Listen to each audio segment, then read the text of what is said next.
Every business has a business behind the business. And the sooner you can figure out if you want to do that business, the quicker you can get back to the business you actually want to do. In this video, I explain.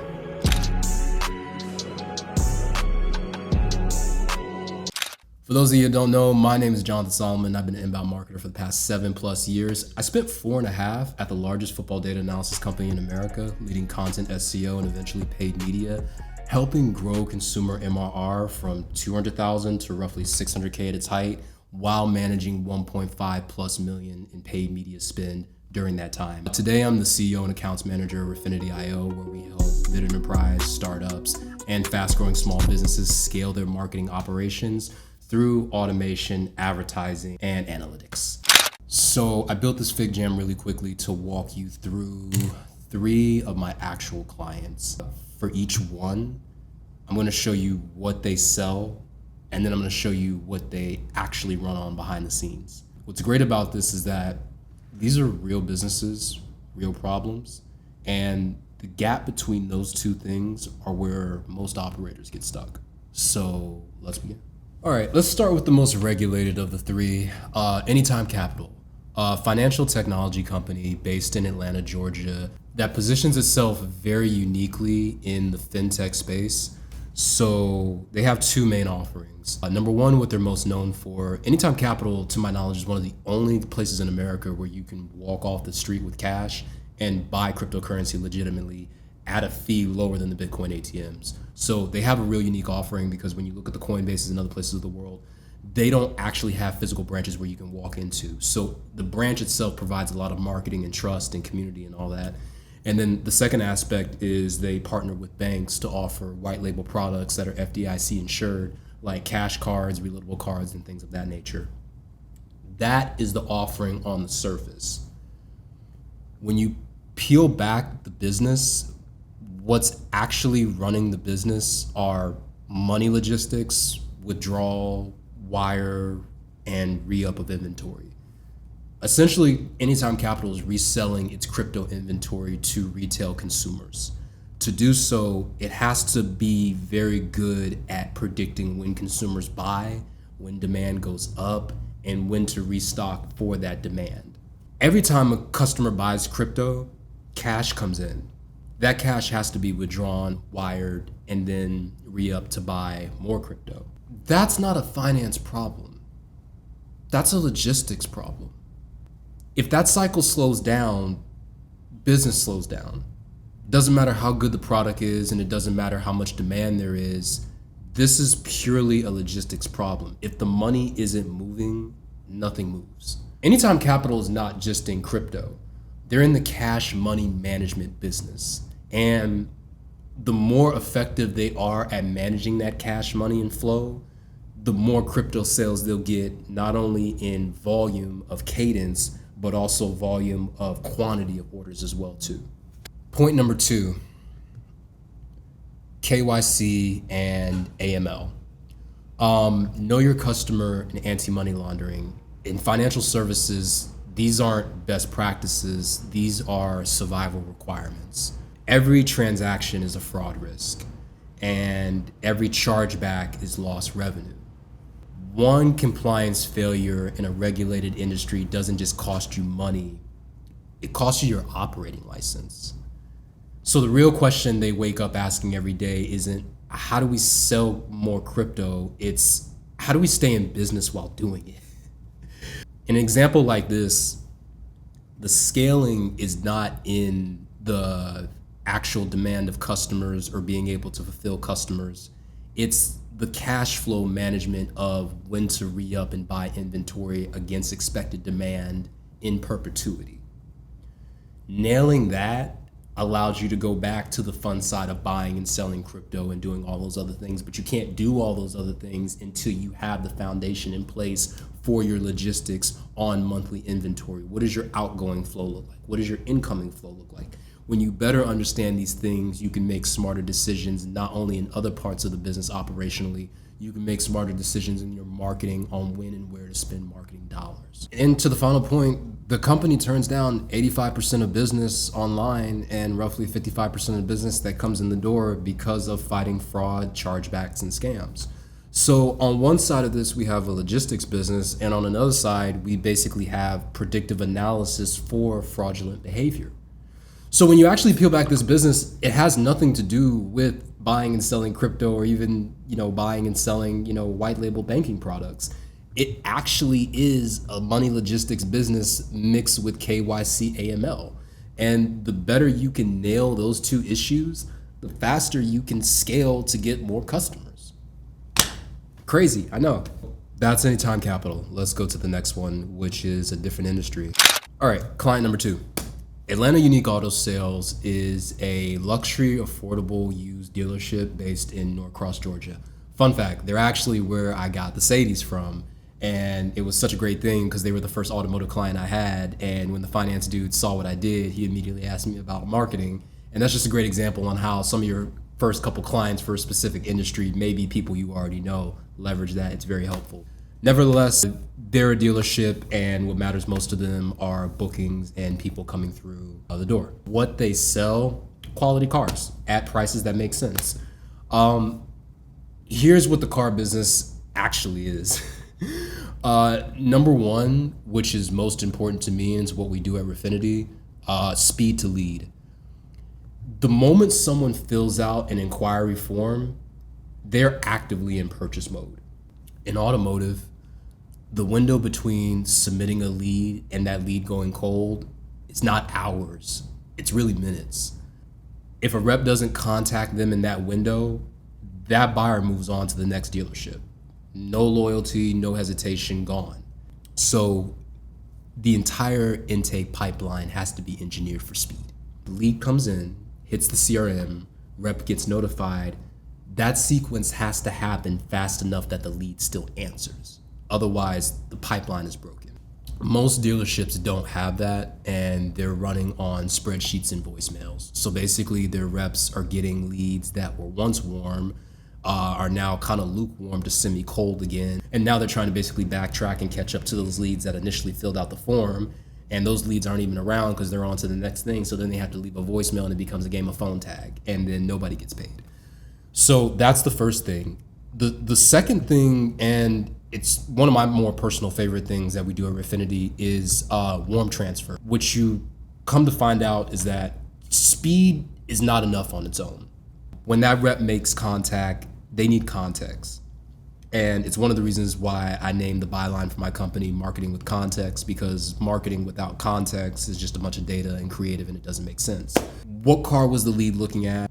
Are they financing or paying cash? How soon do they need the vehicle? What's the budget? Like, your intake form not only filters out people that are not interested, but it's also your mechanism to serve your rep with context on the lead so that they don't go into it blind. Consumers are smart, and they're getting smarter by the second. Nobody wants to fill out a form to then have a sales rep call you and ask what car are you interested in. Didn't you just see my form in the ad that I clicked on? So how do you make that transfer seamless, and how do you make it better? You do that by providing context for the warm transfer in a speed to lead fashion so that the rep can get the lead with the context in minutes and phone back. Now, there's other things that you can do to compensate for a weak sales team. AI is becoming more prevalent, and your ability to create a callback window or callback system that's conditional if the rep doesn't call back is quite easy. You can use a combination of 11 Labs and a few other tools to basically create a callback assistant to where if the contact or lead is not reached out to within the first 5 minutes, have your automation system reach out to them, have it intake some more details to follow up with the lead, and then hang up the phone, and now you have warm transfer mixed with nurturing that you're passing to your sales team. So you see how you go from your sales team fighting for scraps to them actually being given silverware and cutlery to go out and get the food and bring it back. You go from a sales team that is scrambling to get all the information and pass over to financing to a clean, warm transfer with context. That's all you could ask for.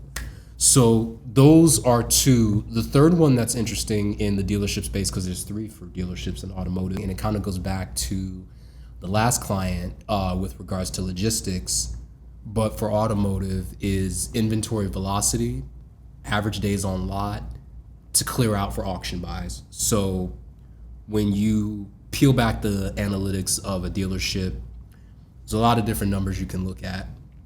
Most are directional, none are really definitive. The one that's really definitive to me is average days on lot. And basically what that means is how long does it take for us to move this vehicle that we just got on the lot, from auction buy to sitting on the lot to consumer purchase. If you want to get into dealership marketing, that is the key thing, because the quicker you can move inventory, the faster they can re-up with the inventory, and also the more sales that can come through the door. If you use language with dealerships such as, I'm looking to decrease your average days on lot against your average order value, they will love you because no one is coming at them with that kind of perspective. So when you look at the automotive space, the initial business is selling cars. The real business behind, the actual business behind that business is inventory velocity, meaning how quickly can we actually move these vehicles so that we can get some new vehicles on the lot, refresh our carousel ads on Facebook, retarget some people, and actually bring some more bookings and customers through the door. That's the business behind the business. Remember, the two common denominators between the first client and the second client is velocity against their inventory. It doesn't matter how good your marketing is. If there's no velocity within the inventory of the product that they're selling, you have nothing. All right, so that's financial technology as well as automotive. Let's go to the third one. Deonte Bolden is a good friend of mine, and he also runs Deonte Bolden Productions, which is a for-profit company that based itself on brand transformation and voice coaching, basically for people to find their own bold expression and transform into who they're meant to be. On the nonprofit side, he also has the Bolden Experience, which basically equips and empowers individuals through theater, arts, plays, and different shows. So he's got a for-profit engine and a not-for-profit engine that's building his brand. Really great. On the surface, Deonte's offering transformational coaching, confidence building, and sort of brand strategy. On the nonprofit side, what he's pretty much offering is to empower the people that want to find their voice. That's essentially what he's offering on the front side.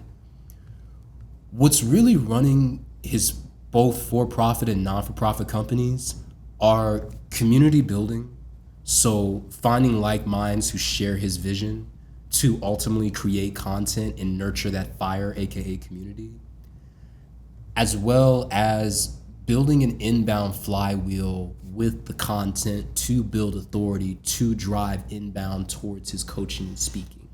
So let me explain. You have all of these assets that run within Deonte's ecosystem. You have his podcast, you have his annual show, et cetera, and all of these in my mind are sort of like marketing milestones for momentum throughout the year. There's the active schedule that he's doing.